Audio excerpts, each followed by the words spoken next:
تو که بارونو ندیدی، گل ابرا رو نچیدی، گله از خیسی جاده های غربت میکنی.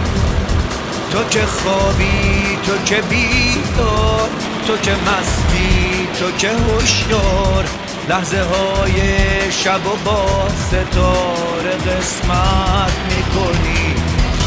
منو بشناس که همیشه نقش قصم روی شیشه، من خشکیده درخته توی بطن باب و بیشه، جاده های بی سوار و سال گنگ بی بهار، تو ندیدی به پشیزی، نگرفتی دل ما.